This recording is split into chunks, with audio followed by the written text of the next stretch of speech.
when they face the Giants tonight. Dak Prescott leads the NFL in passing yards, but definitely don't lead him in wins. On the other side, Dallas's defense is near dead last, giving up nearly 30 points a game, and that don't even talk about the freaking running game picture. The defense has been atrocious. Shady, you the running back. Let's start with you. More pressure on the superstar quarterback or on the atrocious defense tonight? You know, the defense has been really, really bad. I mean, God, I would love to play against them today. But I'm going with the quarterback. Yeah, I'm going with the quarterback. You know why? It's the quarterback league. That's what they told me. It's in a league where you could be an above-average quarterback and get paid elite money.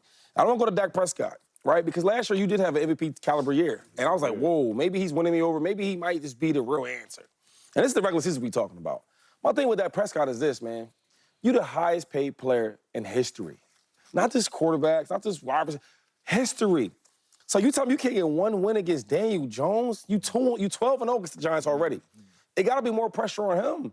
A guy like Josh Allen, yo, seriously though, he is what? He's playing on a team that's solid, right? Yeah. But he's leading them. He's elevating on offense and defense. He's playing winning football. And Dak is making $60 million a year. Josh is making $100 million a year. You see what I'm saying? I want to put all the pressure on the highest paid player of all time.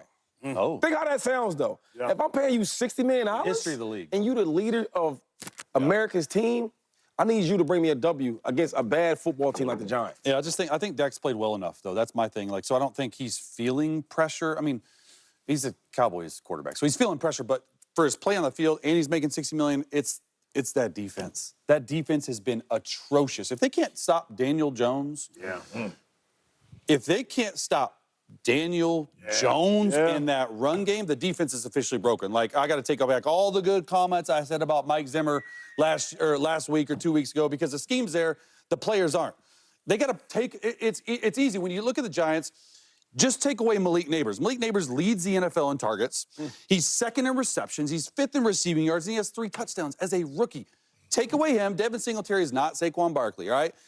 You got to do something else. You got to play something different than a 4-man front. You got to switch it up. You got to go odd spacing. You got to be gap aware. You got to have your alignment right. You got to have the assignment right. You got to do all these things and not let Daniel Jones beat you through the air. So stop the run. It's not hard. Stop the run and play good offense. Like, it's not hard. It's just, I can't believe we're talking about it, but that defense has been atrocious. Like, opposing offenses are called run plays against the Cowboys 51% of the time. They know they can't stop the run, and they're running it right down the throat. And Dallas is having heavy boxes, 7, 8-man boxes, and they still can't stop it. Makes no sense to me.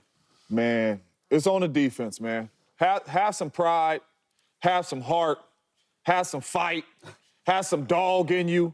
Whatever it may be, right? Everybody come from different backgrounds in life. Whatever got you to the National Football League, whatever pushed you, let that come out, man.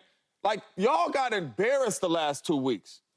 Offenses ran the ball straight down the field on y'all the last 2 weeks. Have some pride and some fight and some dog about you, man. I always remember with Mike McCarthy, when we were having a lot of success, won a Super Bowl, right?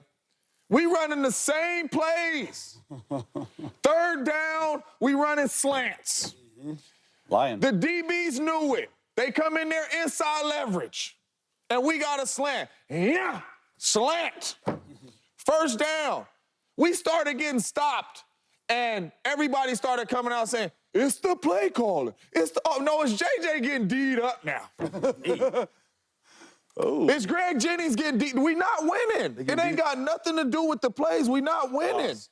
We've been running these plays. The same plays we've been running, now we are not winning. The DB is winning.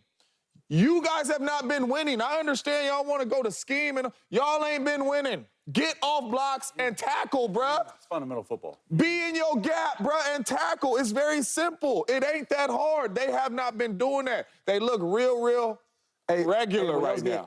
When y'all was getting D'd up, how's y'all eventually get und'd up?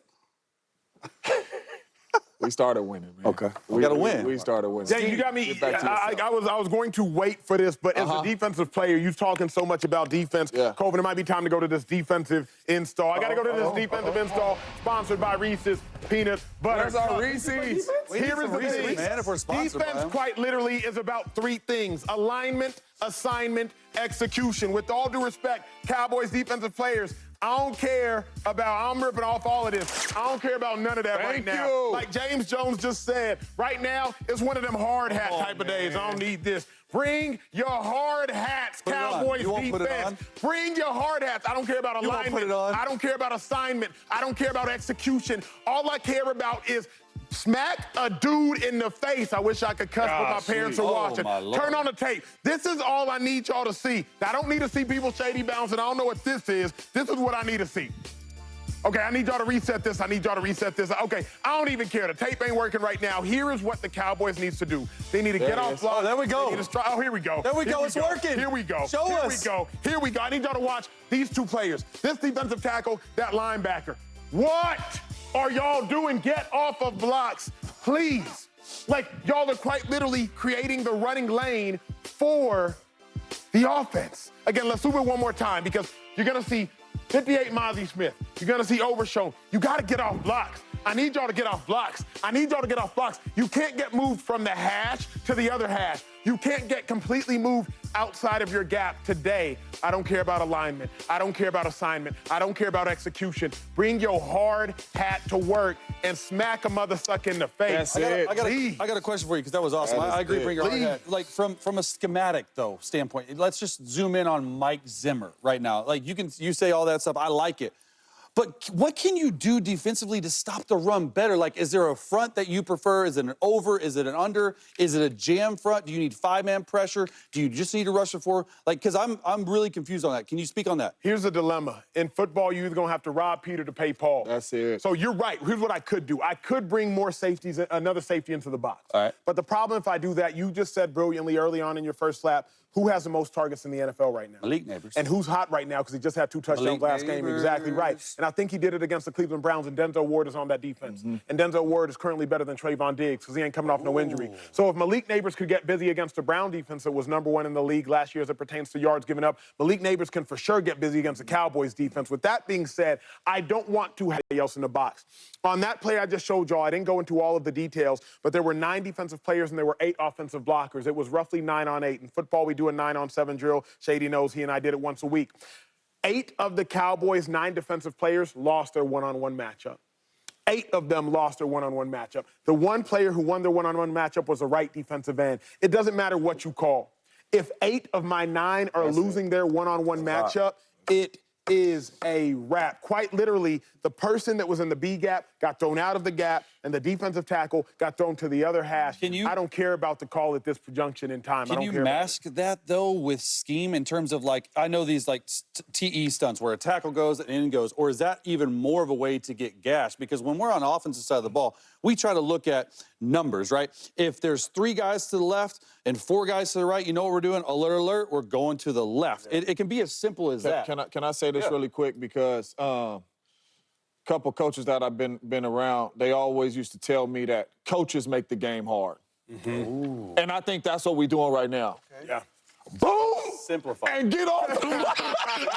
Simplify.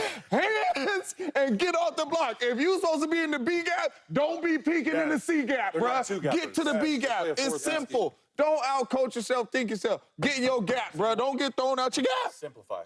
Because the problem is, like, and again, and I can speak to this because Shady and I would go one-on-one to practice in defensive and run back. I got to go back and find it. Can we please? If you can't, like, eventually, if I'm like, okay, this ain't working on Shady, like, I got to try something else. Then this ain't work. Okay, I shall try something. You know what? Just jump them inside. That's overthinking. Yeah, I'm just gonna jump them inside, and then now you all up in your head.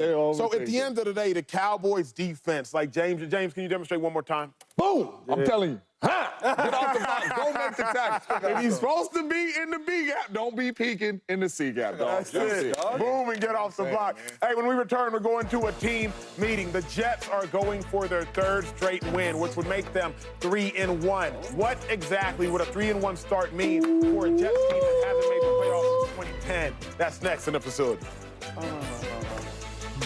But it's shocking because Caleb Williams, a superstar quarterback out of college, #1 overall pick, is there. But he's thrown more interceptions than he has touchdowns. He had a game with under 100 yards. And in 3 games, he's already been sacked 13 14 times. This is absolutely asinine when you think about how much talent is out there at the skill positions and what Caleb Williams has produced on the field. Now, we're talking about a Chicago Bears quarterback, so let me talk to a former Chicago Bears quarterback. Chase, you played 14 years. You've seen it happen many times to several young quarterbacks. Are the Bears risking ruining Caleb Williams? No, he's a big boy. He can handle it, man. And you said shocking. Why is it shocking?